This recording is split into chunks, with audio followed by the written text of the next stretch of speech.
الحمد لله نحمده ونستعينه ونستغفره ونعوذ بالله من شرور أنفسنا ومن سيئات أعمالنا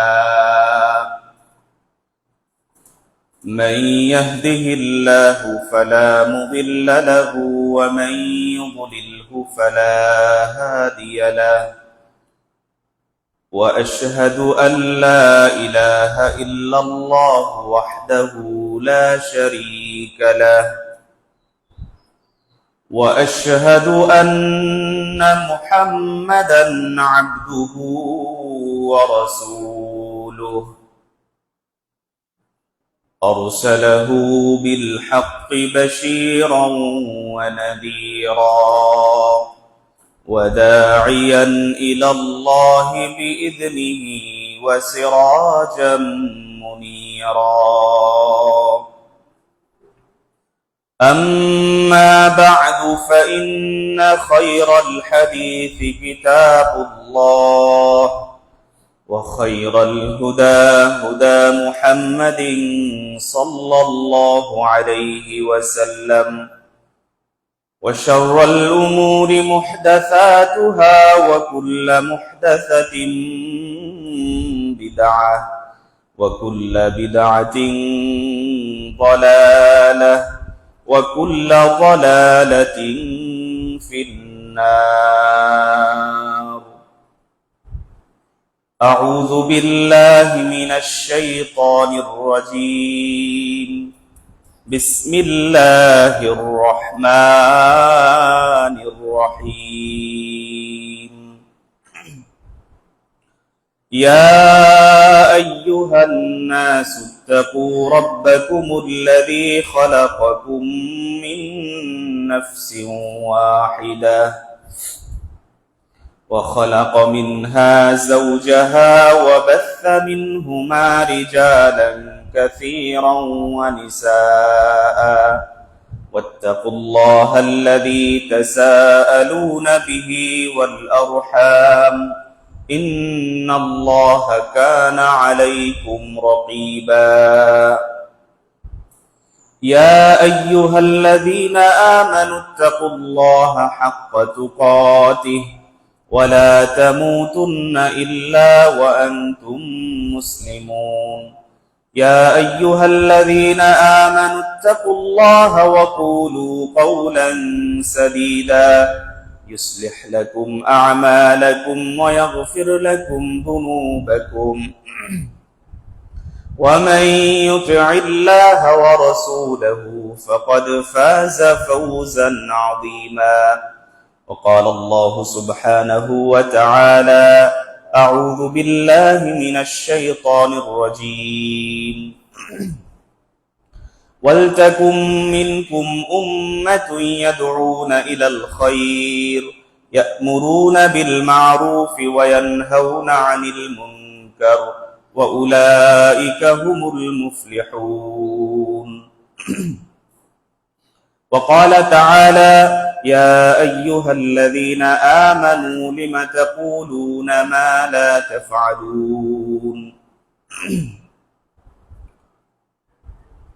عن أبي سعيد الخدري رضي الله عنه قال قال رسول الله صلى الله عليه وسلم أفضل الجهاد كلمة حق عند سلطان جائر أو كما قال عليه الصلاة والسلام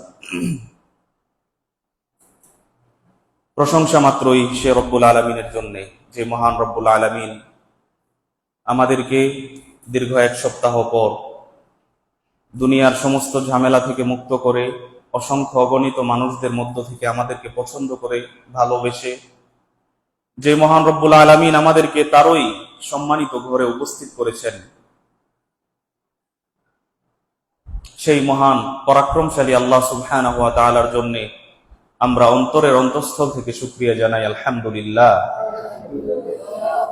দরুদ এবং সালাম বর্ষিত হোক বিশ্ব মানবতার মুক্তির দিশারি সর্বকালের সর্বশ্রেষ্ঠ মহামানব, যার আদর্শকে বাস্তবায়ন করা, যার আদর্শ অনুযায়ী আমাদের জীবন পরিচালনা করা আমাদের মূল লক্ষ্য এবং উদ্দেশ্য, যার আদর্শ এবং দেখানো পথ পদ্ধতি ছাড়া আমাদের মুক্তির কোনো রাস্তা নেই, সেই নবীর প্রতি আমরা সংক্ষিপ্তভাবে দরুদ পড়ি। আল্লাহুম্মা সাল্লি আলাইহি আল্লাহুম্মা বারিক আলাইহি। সম্মানিত মুসল্লিবৃন্দ, আজকে জুমার খুতবায় আমরা সংক্ষিপ্তভাবে আলোচনা করব। আলোচনার বিষয় সৎ কাজের আদেশ এবং অসৎ কাজে নিষেধ করার গুরুত্ব। আমাদের সমাজে, গ্রামে গঞ্জে, পাড়া মহল্লায়, বিভিন্ন জায়গায়, পুরো দেশে অসৎ কাজের ছড়াছড়ি। এমন মানুষ খুবই কম পাওয়া যায় যারা মানুষকে ভালো কাজের দিকে আহ্বান করে। যারা মানুষকে ভালো কাজের দিকে, সৎ কাজের দিকে ডাকে, এরকম মানুষের সংখ্যা খুবই কম। আর খারাপ কাজের দিকে মানুষকে আহ্বান করে, অসৎ কাজের দিকে মানুষকে ডেকে নিয়ে যায়, এরকম মানুষের সংখ্যা আমাদের দেশে, আমাদের গ্রামে, আমাদের সমাজে অনেক অনেক অনেক বেশি। এই জন্য সমাজের প্রতিটি জায়গায় অসৎ কাজের ছড়াছড়ি, বিভিন্ন গুনাহের কাজের ছড়াছড়ি, বিভিন্ন শরিয়াহ বিরোধী কর্মকাণ্ডের ছড়াছড়ি ব্যাপক হারে প্রসারিত হচ্ছে। মানুষ যে ভালো কাজের দিকে মানুষকে ডাকবে, মানুষ যে ভালো কাজের দিকে মানুষকে আহ্বান করবে, এইরকম মানুষের সংখ্যা আমাদের সমাজে, আমাদের দেশে খুবই কম। আজকের আলোচনায় আমরা জানব যে মানুষকে ভালো কাজের দিকে আহ্বান করার গুরুত্ব কি, এবং অন্যায় কাজের দিকে যদি মানুষকে কেউ ডাকে এবং অন্যায় কাজে একজন মানুষ অন্যায় কাজ করছে, সেখানে যদি আপনি আমি নিষেধ না করি, বাধা প্রদান না করি, তাহলে আমাদের অবস্থা কতটা ভয়াবহ হবে। আল্লাহ সুবহানাহু ওয়া তাআলা কোরআনুল কারীমের মধ্যে বলছেন, ওয়াল তাকুম মিনকুম উম্মাহ, মানুষের মধ্যে এমন একটা জাতি থাকা প্রয়োজন, এমন একটা গোষ্ঠী থাকা প্রয়োজন, এমন একটা দল থাকা প্রয়োজন, ইয়াদউনা ইলাল খায়র, যারা মানুষকে কল্যাণের দিকে ডাকবে। মানুষের মধ্যে এমন একটা জাতি, এমন একটা গ্রুপ, এমন একটা দল থাকা প্রয়োজন যারা মানুষকে কল্যাণের দিকে ডাকবে। এক নাম্বার, কল্যাণের দিকে ডাকবে। দুই, ওয়ায়ামুরুনা বিল মারুফ, মানুষকে ভালো কাজের দিকে আহ্বান করবে, সৎ কাজের দিকে মানুষকে আহ্বান করবে। ওয়ায়ানহাউনা আনিল মুনকার, তিন নাম্বার, অসৎ কাজ থেকে মানুষকে বিরত রাখবে। যেখানেই খারাপ কাজ চলছে সেখানেই মানুষকে নিষেধ করবে। তিন নাম্বার কাজ। এই তিনটা কাজ যে ব্যক্তি করতে পারবে, যারা করবে, আল্লাহ তাআলা বলছেন যে মানুষের মধ্যে এমন একটা দল, এমন একটা গোষ্ঠী, এমন একটা জাতি থাকা প্রয়োজন যারা মানুষকে কল্যাণের দিকে ডাকবে, যারা মানুষকে ভালো কাজের দিকে আহ্বান করবে এবং অন্যায় কাজ থেকে মানুষকে নিষেধ করবে। এই তিনটা কাজ যারা করবে, আল্লাহ তাআলা বলছেন ওয়া উলাইকা হুমুল মুফলিহুন, তারাই হচ্ছে প্রকৃত সফলকাম। সুবহানাল্লাহ। এই তিনটা কাজ যারা করতে পারবে তারা সফলকাম। সফলকাম মানে কি? দুনিয়ার কোনো সফলতা না, এরা হচ্ছে প্রকৃত সফলকাম, যেই প্রকৃত সফলতা আপনার মৃত্যুর পরে কাজে লাগবে। জান্নাত, এই তিনটা কাজের প্রতিদান আল্লাহ সুবহানাহু ওয়া তাআলা জান্নাত দিবেন। এই জন্য আমাদেরকে এই তিনটা কাজই আমাদেরকে করতে হবে, মানুষকে কল্যাণের দিকে আহ্বান করতে হবে। যখনই একটা ভালো কাজ আপনি করতে যাচ্ছেন, তখনই মানুষকে নিয়ে সেই কল্যাণের কাজটা করেন। মানুষকে ভালো কাজের আদেশ করেন, মানুষকে ভালো কাজের আদেশ করেন। অন্যায় কাজ দেখলে সেখানে মানুষকে নিষেধ করেন, বাধা প্রদান করেন। এটা আপনার আমার ঈমানী দায়িত্ব। আর যারা এই কাজগুলো করতে পারবে, এই তিনটা কাজ যারা করবে, মানুষকে কল্যাণের দিকে আহ্বান করা, ভালো কাজের দিকে নির্দেশ দেওয়া, অন্যায় কাজ দেখলে সেখানে নিষেধ করা, এই তিনটা কাজ যারা করবে, আল্লাহ সুবহানাহু ওয়া তাআলা অন্যত্র বলছেন কুনতুম খায়রা উম্মাতিন উখরিজাত লিন-নাস, তোমরাই তো সেই দল যাদেরকে কল্যাণের জন্য তোমাদেরকে বের করা হয়েছে। তোমাদেরকে কল্যাণের জন্য, কল্যাণের কাজের জন্য তোমাদেরকে বের করা হয়েছে। তা'মুরুনা বিল মা'রুফ ওয়া তানহাউনা আনিল মুনকার, তোমরা মানুষকে সৎ কাজের দিকে আহ্বান করবে এবং অসৎ কাজ দেখলে তোমরা সেখানে বাধা প্রদান করবে। ওয়া তু'মিনুনা বিল্লাহ, আর তোমরা এক আল্লাহ সুবহানাহু ওয়া তাআলার উপর ঈমান আনবে। যদি আমরা এই তিনটা কাজ করতে পারি, আল্লাহ সুবহানাহু ওয়া তাআলা বলছেন তোমরাই তো সেই জাতি যাদেরকে এই কাজগুলো করার জন্যই তোমাদেরকে সৃষ্টি করা হয়েছে, তোমাদেরকে পাঠানো হয়েছে। সম্মানিত উপস্থিতি, সুতরাং আমাদের দায়িত্ব, আমরা মনে করি যে মানুষকে ভালো কাজের দিকে আহ্বান শুধু আলেম উলামা যারা আছে তারাই করবে। মানুষকে খারাপ কাজ থেকে বাধা প্রদান করবে কারা? যারা মসজিদের ইমাম, আলেম উলামা, এরা শুধুমাত্র মানুষকে খারাপ কাজ থেকে নিষেধ করবে। বিষয়টা এরকম না। আল্লাহ সুবহানাহু ওয়া তাআলা এই দুইটা আয়াতে সমস্ত জাতিকে বলে দিয়েছেন, সে আলেমও হতে পারে, সে আম জনসাধারণও হতে পারে, সবার উপরে এই কাজ ফরজ যে মানুষকে সৎ কাজের দিকে আহ্বান করা এবং অন্যায় কাজ দেখলে সেখানে নিষেধ করা, সেখানে বাধা প্রদান করা। এটা প্রত্যেকটা মুসলমানের উপর আল্লাহ তাআলা ফরজ করেছেন। সুতরাং আমাদের সকলের ঈমানি দায়িত্ব এখানে মানুষকে সৎ কাজের আহ্বান করা এবং অসৎ কাজ থেকে মানুষকে নিষেধ করা। আল্লাহ সুবহানাহু ওয়া তাআলা সৎ কাজের আদেশ, অসৎ কাজ থেকে নিষেধ করার গুরুত্ব সম্পর্কে আল্লাহ তাআলা আরো বলেন, ওয়াল মুমিনুনা ওয়াল মুমিনাতু বা'দুহুম আউলিয়াউ বা'দ, মুমিন নরনারী পরস্পরের বন্ধু। ইয়া'মুরুনা বিল মা'রুফ ওয়া ইয়ানহাউনা আনিল মুনকার, মুমিন নরনারী একজন আরেকজনের বন্ধু, তারা পরস্পরকে ভালো কাজের আদেশ করবে। ওয়া ইয়া'মুরুনা বিল মা'রুফ ওয়া ইয়ানহাউনা আনিল মুনকার, এবং অন্যায় কাজ দেখলে তারা পরস্পরকে বাধা প্রদান করবে। ওয়া ইউকিমুনাস সালাহ, এবং তারা সালাত প্রতিষ্ঠা করবে, নামাজ কায়েম করবে। সমাজে সালাত প্রতিষ্ঠা করতে হবে। এই যে এত বড় মসজিদ, এই মসজিদে ওয়াক্তের সময় কয়জন মুসল্লি হয়? আমরা কি সালাত প্রতিষ্ঠা করতে পেরেছি? পারি নাই। আমরা সালাত প্রতিষ্ঠা করতে পারি নাই। আল্লাহ তাআলা বলছেন মুমিন নরনারী তো তারাই যারা পরস্পরের বন্ধু, তারা সৎ কাজের দিকে মানুষকে আহ্বান করবে, যেখানেই অন্যায় কাজ দেখবে সেখানেই বাধা প্রদান করবে। 3 নাম্বার, ওয়া ইউকিমুনাস সালাহ, তারা সালাত কায়েম করবে। আগে আপনি আপনার পরিবারে সালাত কায়েম করবেন, আপনার পরিবারের সদস্যদের মাঝে আপনি সালাত কায়েম করবেন। যখন আপনার পরিবারের সদস্যদের মাঝে আপনি সালাত কায়েম করে ফেলবেন, এবার আপনি আপনার সমাজের আত্মীয় স্বজন, পাড়া প্রতিবেশী যারা আছে তাদের কাছে গিয়ে দাওয়াত দিবেন সালাত প্রতিষ্ঠা করার জন্য। আল্লাহ তাআলা পরবর্তী অংশে বলছেন ওয়া ইউতুনাজ যাকাত, এবং তারা যাকাত প্রদান করবে। টাকার যাকাত, সম্পদের যাকাত। এই যে আপনার ধানের সিজন চলে যাচ্ছে, এই ধানের যে উসর আছে, এই উসর আমরা কয়জনে আদায় করি? এটাও ফসলের যাকাত। এই ফসলের যাকাত যতদিন পর্যন্ত না একটা মানুষ আদায় না করবে, কিয়ামতের দিন সে অবশ্যই আল্লাহর কাঠগড়ায় দাঁড়াতে হবে তাকে।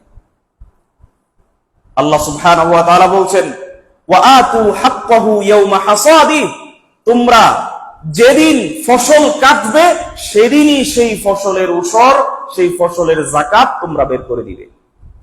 অথচ আমরা ফসল কাটি, ফসলের ধান কাটার পরে মারাই করি, মারাই করার পরে শুকাই, শুকানোর পরে নিজের ঘরে তুলি, বিক্রি করে দেই। এখন পর্যন্ত আমাদের মাথায় এই জিনিসটা কাজ করছে না যে আল্লাহ তাআলা যে আপনাকে আমাকে বলছেন যেদিন তোমরা ফসল কাটবে সেদিনই ফসলের যাকাত দিয়ে দিবে। অথচ এখন পর্যন্ত অনেক বাড়িতে গিয়ে দেখেন এখন পর্যন্ত ওসর দেয় নাই, ওসর দেয় নাই। এরকম মুসলমানের সংখ্যা অনেক আছে।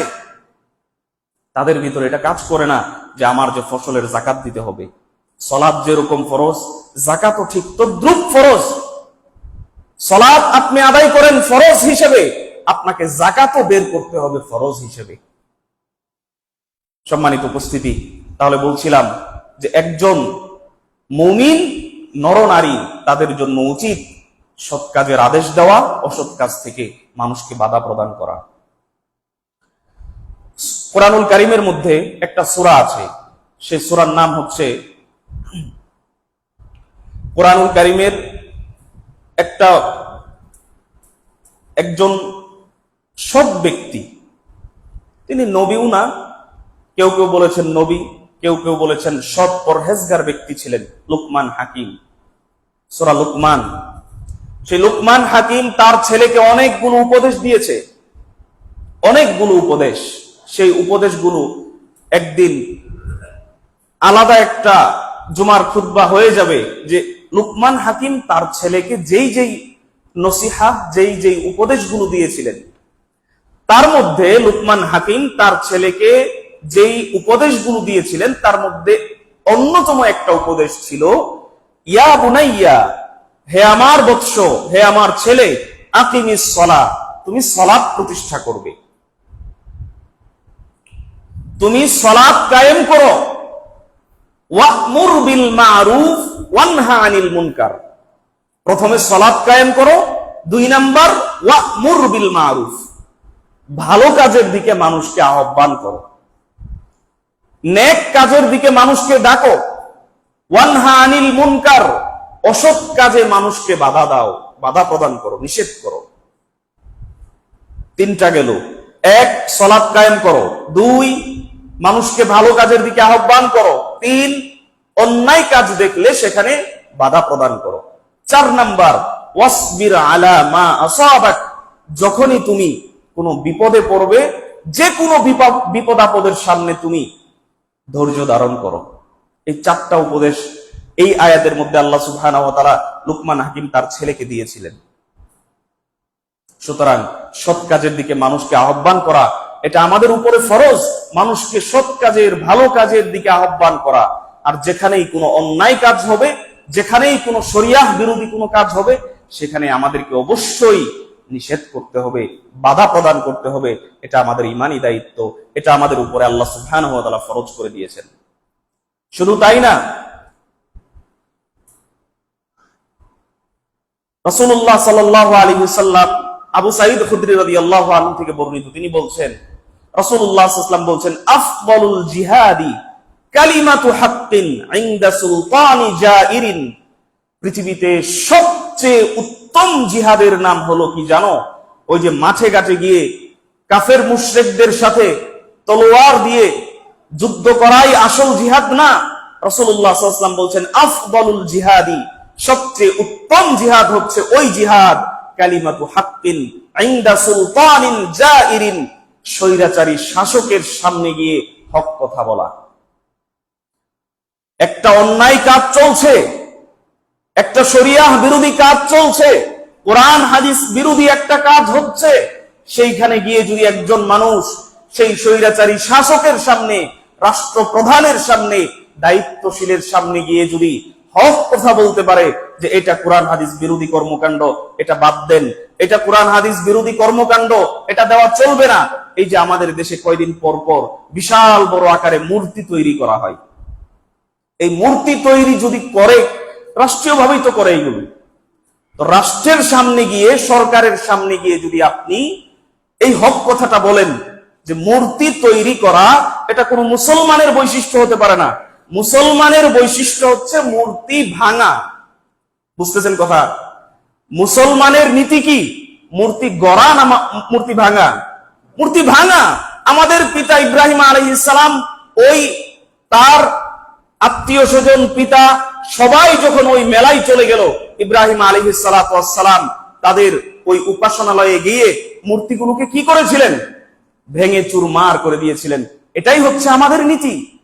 মূর্তি ভাঙা হচ্ছে মুসলমানদের নীতি।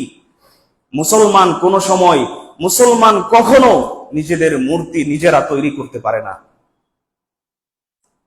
আমাদের নবী মুহাম্মদ সাল্লাল্লাহু আলাইহি ওয়াসাল্লাম যখন মক্কা বিজয় করলেন, মক্কা বিজয়ের পরে রাসূলুল্লাহ সাল্লাল্লাহু আলাইহি ওয়াসাল্লাম সেই কাবা ঘরে প্রবেশ করলেন।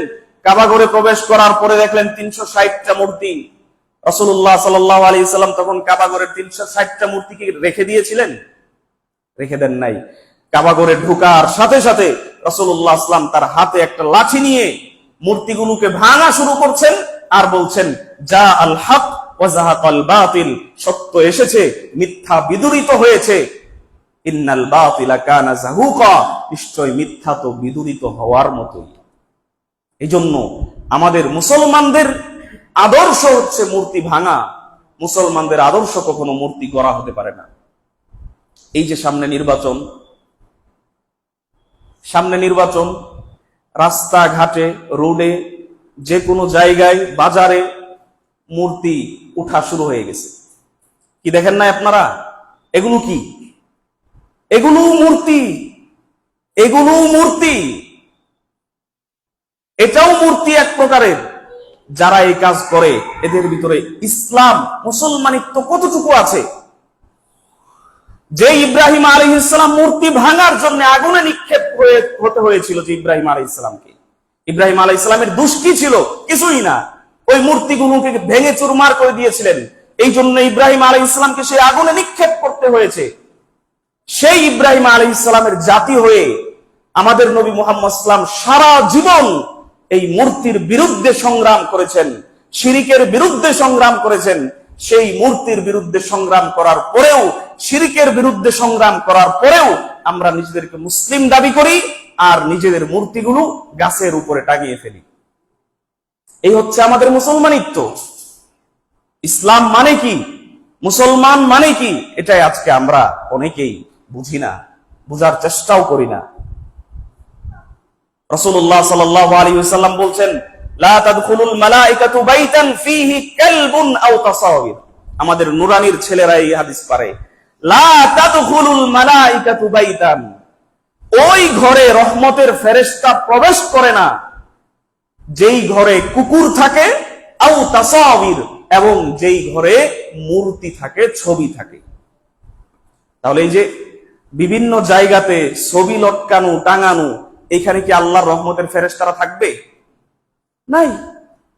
এখানে তো আল্লাহর রহমতের ফেরেশতারা নাই। যেখানে রহমতের ফেরেশতা নাই সেখানে আপনি কিভাবে কল্যাণ আশা করেন? সেখানে কিভাবে কল্যাণ আশা করেন? এই জন্যে রাসূলুল্লাহ সাল্লাল্লাহু আলাইহি সাল্লাম বলছেন যে আফদালুল জিহাদি কালিমাতু হাক্কিন, সবচেয়ে উত্তম জিহাদ হচ্ছে, সবচেয়ে সর্বশ্রেষ্ঠ জিহাদ হচ্ছে স্বৈরাচারী শাসকের সামনে গিয়ে হক কথা বলা। হক কথা বলার মানুষ নেই। হক কথা বললে এই সমস্যা হবে, ওই সমস্যা হবে, এই ভয়ে অনেকে হক কথা বলে না। কিন্তু আমাদেরকে হক কথা বলতে হবে। রাসূলুল্লাহ সাল্লাল্লাহু আলাইহি সাল্লাম আমাদেরকে সেটাই শিক্ষা দিয়েছেন। শুধু তাই না, রাসূলুল্লাহ সাল্লাল্লাহু আলাইহি সাল্লাম বলছেন, সাইয়্যিদুশ শুহাদা হামজা ইবনে আব্দুল মুত্তালিব, কিয়ামতের দিন শহীদদের সর্দার হবেন রাসূলুল্লাহ সাল্লাল্লাহু আলাইহি সাল্লামের চাচা হামজা ইবনে আব্দুল মুত্তালিব। শহীদদের সর্দার হবেন তিনি, শহীদদের সর্দার হবেন হামজা ইবনে আব্দুল মুত্তালিব। রাসূলুল্লাহ সাল্লাল্লাহু আলাইহি ওয়াসাল্লাম বলছেন, ওয়ারাজুলুন কামা ইলা ইমামিন জাইরিন, ওই ব্যক্তিও শহীদদের সর্দার হবে। এক তো হবে হামজা ইবনে আব্দুল মুত্তালিব। রাসূলুল্লাহ সাল্লাল্লাহু আলাইহি ওয়াসাল্লাম বলছেন, ওয়ারাজুলুন কামা ইলা ইমামিন জাইরিন, ওই ব্যক্তিও শহীদদের সর্দার হবে যে ব্যক্তি স্বৈরাচারী শাসকের সামনে গিয়ে ফাআমারাহু, সৎ কাজের আদেশ দিয়েছে, ওয়া নাহাহু, এবং অসৎ কাজ থেকে স্বৈরাচারী শাসককে বাধা প্রদান করেছে। যখন স্বৈরাচারী শাসকের সামনে গিয়ে আপনি সৎ কাজের আদেশ দিবেন, অসৎ কাজ থেকে বাধা প্রদান করবেন, কোরআন হাদিস বিরোধী কর্মকাণ্ড থেকে যখন আপনি শাসককে নিষেধ করবেন, তখন যদি ওই স্বৈরাচারী শাসক আপনাকে রাগান্বিত হয়ে ফাকাতালাহু, হত্যা করে ফেলে, রাসূলুল্লাহ সাল্লাল্লাহু আলাইহি ওয়াসাল্লাম বলছেন ওই ব্যক্তি হবে ওই শহীদদের সর্দার। কি বুঝলেন? রাসূলুল্লাহ সাল্লাল্লাহু আলাইহি ওয়াসাল্লামের চাচা কোথায়? আল্লাহ রাসূলের চাচা, আপন চাচা, রাসূলুল্লাহ সাল্লাল্লাহু আলাইহি ওয়াসাল্লামের সাহাবী, তিনি ওই শহীদদের সর্দার, তার মর্যাদা কোথায়? আর আপনি আমি যদি স্বৈরাচারী শাসকের সামনে গিয়ে সৎ কাজের আদেশ দেই, অসৎ কাজ থেকে নিষেধ করি, অতঃপর স্বৈরাচারী শাসক যদি আপনাকে আমাকে হত্যা করে, তাহলে রাসূলুল্লাহ সাল্লাল্লাহু আলাইহি ওয়াসাল্লাম বলছেন আপনি আমি হব শহীদদের সর্দার, শহীদদের সর্দার। এই জন্য সৎ কাজের আদেশ এবং অন্যায় কাজ থেকে মানুষকে নিষেধ করার গুরুত্ব অনেক অনেক অনেক বেশি। যদি আমরা সৎ কাজের আদেশ না করি, অসৎ কাজ থেকে যদি মানুষকে নিষেধ না করি, তাহলে আমাদের পরিণাম কি হবে? রাসূলুল্লাহ সাল্লাল্লাহু আলাইহি ওয়াসাল্লাম বলছেন, মান জাহাদাহুম বিয়াদিহি ফাহুয়া মুমিন, যে ব্যক্তি তার হাত দিয়ে দাওয়াতি কাজ করে, ভালো কাজের দিকে মানুষকে আহ্বান করে, ফাহুয়া মুমিন, সে ব্যক্তি মুমিন। ওয়ামান জাহাদাহুম বিলিসানিহি ফাহুয়া মুমিন, আর যে ব্যক্তি তার জবানের মাধ্যমে মানুষকে ভালো কাজের দিকে আহ্বান করে, সে ব্যক্তিও মুমিন। ওয়ামান জাহাদাহুম বিকলবিহি ফাহুয়া মুমিন, আর যে ব্যক্তি তার অন্তর দিয়ে ভালো কাজের দিকে মানুষকে আহ্বান করে, সৎ কাজ করে, সে ব্যক্তিও মুমিন। কিন্তু মুমিন না কারা? লাইসা ওয়ারাআ যালিকা মিনাল ঈমান হাব্বাতু খারদালিন, কিন্তু যেই ব্যক্তির মাঝে এই তিনটা বৈশিষ্ট্য নাই, অর্থাৎ সে হাত দিয়েও ভালো কাজের দিকে মানুষকে আহ্বান করে না, মুখ দিয়েও জবান দিয়েও মানুষকে ভালো কাজের দিকে আহ্বান করে না, অন্তর দিয়েও সে ভালো কাজের দিকে মানুষকে আহ্বান করে না, এই তিনটা বৈশিষ্ট্যের কোন একটা বৈশিষ্ট্য যদি কারো ভিতরে না থাকে, রাসূলুল্লাহ সাল্লাল্লাহু আলাইহি ওয়াসাল্লাম বলছেন ওই ব্যক্তির ভিতরে সরিষার দানা পরিমাণও ঈমান নাই। বুঝেন নাই কথা? ওই ব্যক্তির ভিতরে সরিষার দানা পরিমাণও ঈমান নাই। অর্থাৎ আমাদের ভিতরে যদি ঈমান নিয়ে আসতে চাই, তাহলে অবশ্যই মানুষকে সৎ কাজের দিকে আহ্বান করতে হবে। সেটা হাতের মাধ্যমে হতে পারে, সেটা জবানের মাধ্যমে হতে পারে, সেটা অন্তরের মাধ্যমে হলেও হতে পারে। অন্তরের মাধ্যমে মানুষকে সৎ কাজের দিকে কিভাবে আহ্বান করবেন? অন্তর দিয়ে আপনাকে দোয়া করতে হবে, অন্তর দিয়ে মানুষের জন্য দোয়া করতে হবে যে আল্লাহ অমুককে হেদায়াত দান করো। একজন মানুষ আপনার সাথে খারাপ আচরণ করে, মন্দ আচরণ করে, আপনার সাথে মারামারি, ঝগড়া, বিবাদ, অনেক কিছু লেগে আছে, আপনি কি কোনোদিন ওই ব্যক্তির জন্য দোয়া করেছিলেন আল্লাহ ওকে তুমি হেদায়াত দান করো? এই বৈশিষ্ট্যটা আমাদের ভিতরে নাই। কিন্তু আমাদের উচিত আপনার শত্রুর জন্যও আপনি দোয়া করবেন যে আল্লাহ তুমি তাকে হেদায়াত দান করো।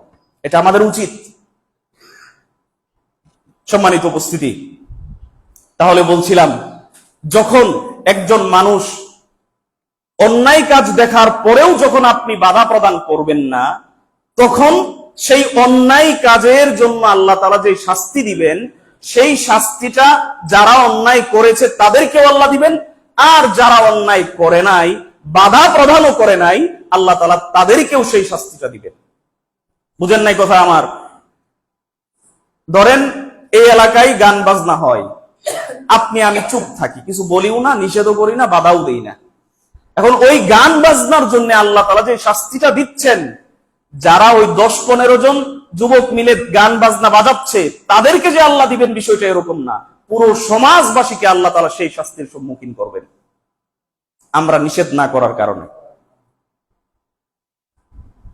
সম্মানিত উপস্থিতি, সুতরাং আমাদেরকে অবশ্যই মানুষকে ভালো কাজের দিকে আহ্বান করতে হবে এবং অন্যায় অশ্লীল কর্মকাণ্ড যেখানেই হবে সেখানে আমাদেরকে বাধা প্রদান করতে হবে। রাসূলুল্লাহ সাল্লাল্লাহু আলাইহি ওয়াসাল্লাম বলছেন, মান রাআ মিনকুম মুনকারান ফালইউগাইয়িরহু বিয়াদিহি, তোমাদের সামনে যদি কারো সামনে যদি কখনো শরীয়ত বিরোধী কোনো কাজ কর্মকাণ্ড হতে দেখো, তাহলে ফালইউগাইয়িরহু বিয়াদিহি, সেটাকে তোমরা হাত দিয়ে প্রতিহত করার চেষ্টা করো। ফাইল্লাম ইয়াস্তাতি', যদি তোমার হাত দিয়ে প্রতিহত করার ক্ষমতা না থাকে, ফাবিলিসানি, তাহলে মুখের মাধ্যমে বলে হলেও সেই অন্যায় কাজ থেকে নিষেধ করো। ফাইল্লাম ইয়াস্তাতি', যদি তোমার মুখ দিয়ে বলার ক্ষমতাটাও না থাকে, ফাবিলিসানি ফাবিকলবি, তাহলে তোমার অন্তর দিয়ে সেটাকে তুমি ঘৃণা করো। ওয়াযালিকা আযআফুল ঈমান, আর সেই অন্তর দিয়ে ঘৃণা করাটাই হচ্ছে ঈমানের সর্বনিম্ন স্তর। তাহলে আমাদেরকে যেখানেই শরিয়াত বিরোধী কোনো কাজ হবে, ধরেন জুয়া খেলা হচ্ছে, আপনার চোখের সামনে জুয়া খেলা হচ্ছে, আপনি চোখের সামনে দিয়ে চলে আসতেছেন, আপনার বলার ক্ষমতা আছে, আপনি একটা কথা বললে তারা শুনবে, সেই আসরটাকে আপনি ভেঙে দিতে পারেন, এইরকম এবিলিটি আপনার ক্ষমতা আপনার আছে, কিন্তু তারপরেও চোখের সামনে দিয়ে আপনি চলে আসছেন, তার মানে বোঝা যাবে আপনার ভিতরে ইমানের বিন্দু পরিমাণ, সরিষার দানা পরিমাণ আপনার ভিতরে ইমান নাই। এইখানে আরেকটা কথা বলে রাখি, যারা এমন সমাজের এমন মানুষ আছেন যাদের কথা মানুষ 10-15 জন 20 জনে শুনে, এরকম মানুষ সমাজের ভিতরে আছে।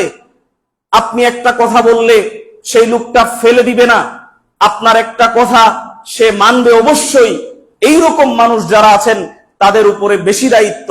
আপনি যদি না বলেন, অসৎ কাজ থেকে নিষেধ না করেন, খারাপ কাজ থেকে বাধা যদি আপনি না দেন, তাহলে আপনাকে কিন্তু সবার আগে আল্লাহর কাঠগড়ায় দাঁড়াতে হবে। সবার আগে আল্লাহর কাঠগড়ায় আপনাকে দাঁড়াতে হবে, কারণ আপনার দুনিয়াতে ক্ষমতা ছিল মানুষকে অন্যায় কাজ থেকে নিষেধ করার, আপনি করেন নাই। এই জন্য আপনাকে সবার আগে আল্লাহর কাঠগড়ায় দাঁড়াতে হবে। এই জন্য আমাদের উচিত, যেখানেই কোনো খারাপ কাজ হবে, জুয়ার আসর হচ্ছে, জুয়া খেলছে, আর আপনি চোখের সামনে দিয়ে চলে আসছেন না, আপনার ভিতরে যদি কোনো ইমান থাকে, বিন্দু পরিমাণ ইমান থাকে, তাহলে তাদেরকে বুঝাবেন যে এটা কোনো মুসলমানের কাজ হতে পারে না, কোনো মুসলমানের কাজ হতে পারে না জুয়া খেলা। অথচ আজকে আমরা নিষেধ করা তো দূরের কথা, আমাদের বাজারের দোকানগুলোতে ওই জুয়ার, ওই তাস খেলার যেই তাস, কি ওইগুলারে কি বলে, তাসই তো বলে, ওই তাস আমরা বিক্রি করি দোকানের মধ্যে। আমাদের দোকানদাররা তাস বিক্রি করে। তাস, জুয়া খেলা থেকে মানুষকে বিরত থাকার কথা বলবে তো দূরের কথা, দোকানগুলোতে তাস বিক্রি করে। আমাদের ঈমান আজ কোথায়? সম্মানিত মুসল্লিবৃন্দ, সুতরাং আমাদেরকে এই দিক দিয়ে সতর্ক থাকতে হবে যে অবশ্যই আমাদেরকে অসৎ কাজ দেখলে, জুয়া খেলা দেখলে, ওই গাজার আসর দেখলে অবশ্যই আমাদেরকে সেখানে দাঁড়াতে হবে, কঠিন হস্তে সেটাকে পদক্ষেপ গ্রহণ করতে হবে, সেটাকে আপনার যে কোনো মূল্যে সেটা বানচার করতে হবে। সম্মানিত উপস্থিতি, এখন তো আর ওই টাস দিয়ে সচরাচর খেলা হয় না। 4-5 জন মিলে মোবাইলের মধ্যে এখন জুয়া খেলে, 4-5 জন মিলে মোবাইলের মধ্যে লুডু খেলে, ক্যারাম খেলে, আরো বিভিন্ন ধরনের বিভিন্ন রকমের খেলা আছে, যেখানে দেখবেন 4-5 জন মিলে মোবাইলটাকে এই যে এরকম করে যখন খেলতেছে সেখানেই যাবেন। যদি না যান তাহলে বোঝা যাবে আপনার ভিতরে ঈমান নাই। ওদেরকে গিয়ে বুঝান এটা কোনো মুসলমানের কাজ হতে পারে না, জুয়া খেলা কোনো মুসলমানের কাজ হতে পারে না, এই ক্ষমতা তো আপনার আছে। আচ্ছা এইটা বলেন, ওই যে ওই চাঙের উপরে বসে যে ছেলেরা জুয়াটা খেলে, বাহিরের কোন এলাকার, বাহিরের কোন গ্রামের ছেলে এখানে এসে খেলাধুলা করে? আপনার ছেলে করে, আপনার ভাতিজা করে, আপনার ছোট ভাই করে। তো এইখানে গিয়ে আপনি বাধা দিতে পারেন না কিসের জন্য? বুঝেন নাই কথা? এইখানে গিয়ে আপনি বাধা কেন দিতে পারেন না? তার মানে আপনি আমি আমাদের যেই দায়িত্ব, যেই কর্তব্য, সেই দায়িত্ব এবং কর্তব্য আমরা পালন করছি না। এই দায়িত্ব এবং কর্তব্য যদি আপনি পালন না করেন, রাসূলুল্লাহ সাল্লাল্লাহু আলাইহি ওয়াসাল্লাম বলছেন, আলা কুল্লুকুম রাইন ওয়া কুল্লুকুম মাসউলুন আন রাইয়াতিহি, দুনিয়ার মানুষ জেনে রাখো তোমরা প্রত্যেকেই এক একজন দায়িত্বশীল, আর তোমাদের প্রত্যেকের দায়িত্ব সম্পর্কে কিয়ামতের মাঠে আল্লাহ তাআলা তোমাদেরকে জিজ্ঞাসা করবেন। এখানে আমরা যারা উপস্থিত আছি, আমরা প্রত্যেকেই প্রত্যেকের জায়গা থেকে আমরা নিজেরা দায়িত্বশীল। ছোট বাচ্চারা বাদে যারাই আমরা এখানে আছি, যুবক ভাইয়েরা যারা আছি, বৃদ্ধরা যারা আছেন, আপনারা সবাই নিজেদের জায়গা থেকে সবাই দায়িত্বশীল। রাসূলুল্লাহ সাল্লাল্লাহু আলাইহি ওয়াসাল্লাম বলছেন, আল ইমামু রাইন ওয়া মাসউলুন আন রাইয়াতিহি, একজন নেতা সে তার গ্রামের দায়িত্বশীল। একজন রাষ্ট্রপ্রধান, ইমাম বলতে এখানে মসজিদের ইমাম শুধু বোঝানো হয়নি, ইমাম বলতে সারা দেশের যিনি রাষ্ট্রপ্রধান তাকে বোঝানো হয়েছে, একটা গ্রামের যিনি মেম্বার তাকে বোঝানো হয়েছে, একটা ইউনিয়নের যিনি চেয়ারম্যান তাকে বোঝানো হয়েছে, আপনার এই আসনের যিনি এমপি তাকে বোঝানো হয়েছে। রাসূলুল্লাহ সাল্লাল্লাহু আলাইহি ওয়াসাল্লাম বলছেন, আল ইমামু রাইন, একজন নেতা সে তার নিজের দায়িত্বশীল, তার এলাকার দায়িত্বশীল। ওয়া মাসউলুন আন রাইয়াতিহি, তার দায়িত্ব সম্পর্কে কিয়ামতের দিন আল্লাহ তাআলা তাকে জিজ্ঞাসা করবেন।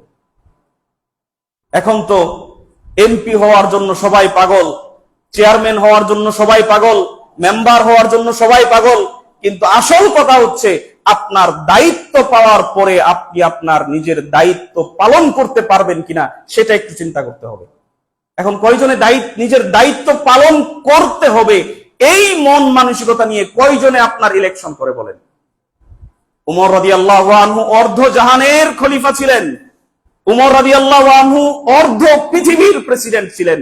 তিনি রাতের অন্ধকারে ওই প্রত্যেক ঘরে ঘরে গিয়ে দেখেছেন যে কোন ঘরে আজকে মানুষ না খেয়ে ঘুমিয়েছে, সেই তদারকি উমর রাদিয়াল্লাহু আনহু অর্ধ জাহানের খলিফা হওয়ার পরেও তিনি দেখেছেন।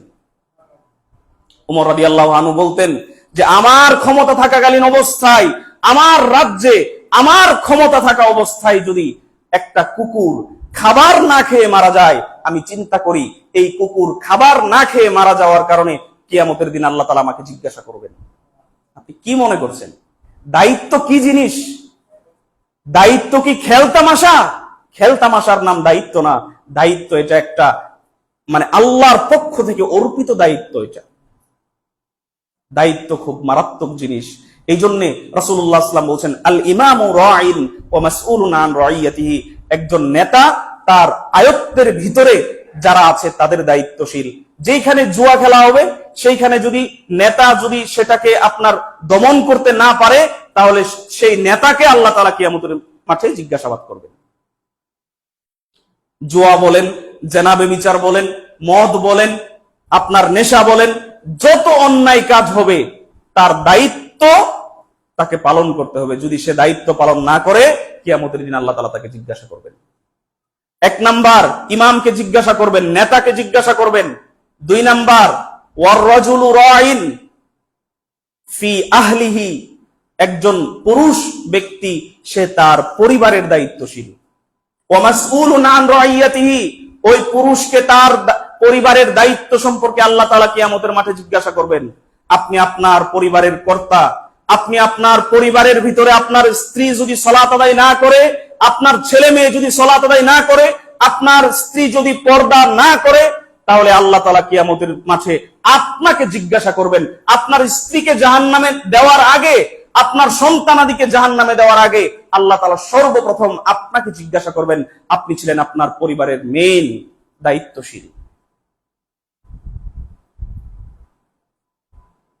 তিন নাম্বার ওয়াল মারআতু রাইয়াতুন ফি বাইতি যাওজিহা। একজন মহিলা তার স্বামীর ঘরের দায়িত্বশীল, স্বামীর পরিবারের দায়িত্বশীল। একজন মহিলা তার স্বামীর ঘরের, স্বামীর পরিবারের দায়িত্বশীল। ওয়া মাসউলাতুন আন রাইয়াতিহি। ওই মহিলাকে কাল কিয়ামতের মাঠে আল্লাহ তাআলা জিজ্ঞাসাবাদ করবেন তার দায়িত্ব সম্পর্কে। তার সন্তানাদির কেমন খোঁজ খবর সেই মহিলা নিয়েছে, মা হিসেবে একজন সন্তানকে লালন পালন করতে কি কি দায়িত্ব, এই দায়িত্ব সম্পর্কে আল্লাহ তাআলা কাল কিয়ামতের মাঠে একজন মহিলাকে জিজ্ঞাসা করবেন।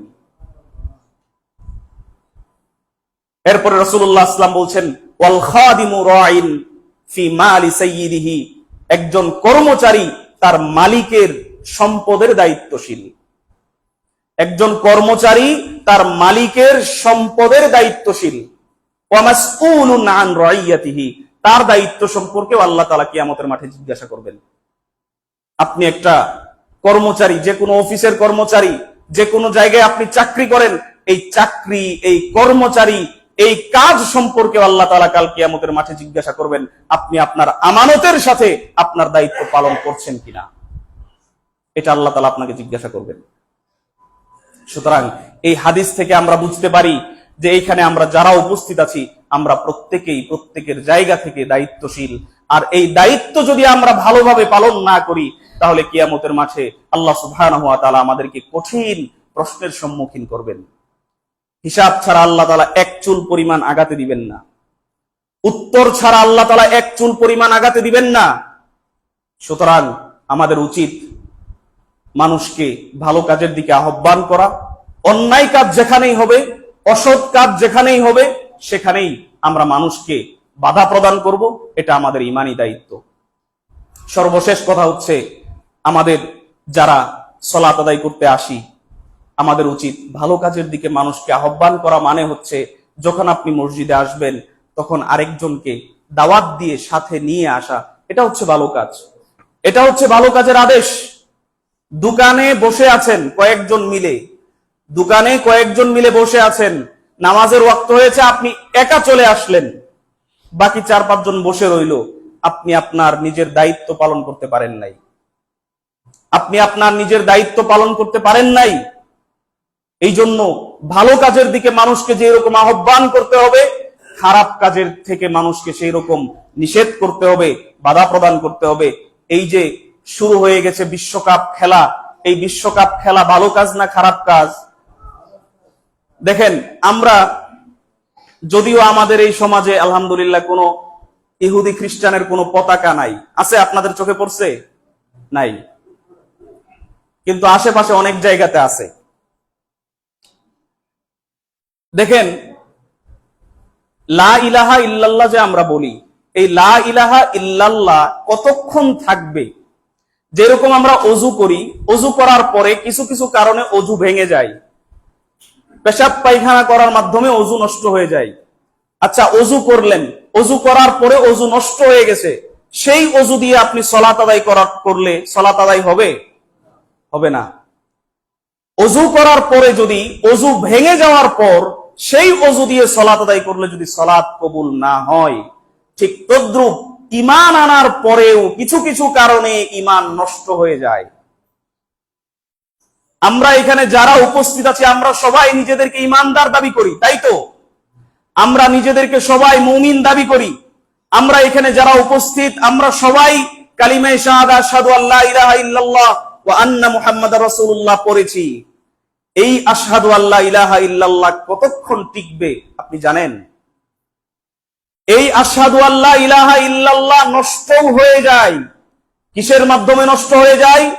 অনেক কারণ আছে, তার মধ্যে অন্যতম একটা কারণ হচ্ছে কেউ যদি কাফের এবং মুশরিককে ভালোবাসে তাহলে তার ঈমান নষ্ট হয়ে যাবে। কোন ইহুদি খ্রিস্টান, কোন কাফের মুশরিককে যদি কোন মুসলমান ভালোবাসে তাহলে তার ঈমান নষ্ট হয়ে যাবে। এখন আপনি বলেন, যারা আর্জেন্টিনা, যারা ব্রাজিল, এদের সাপোর্ট যারা করে, তারা কি কাফের মুশরিকদেরকে ভালোবাসে না? হ্যাঁ, কি বলেন আপনারা? যদি ভালোবাসে তাহলে তাদের ঈমান অলরেডি চলে গেছে, আবার নতুন করে আশহাদু আল্লা ইলাহা ইল্লাল্লাহ পরে আবার ঈমান আনতে হবে। মেসিকে ভালোবাসা যাবে না, নেইমারকে ভালোবাসা যাবে না।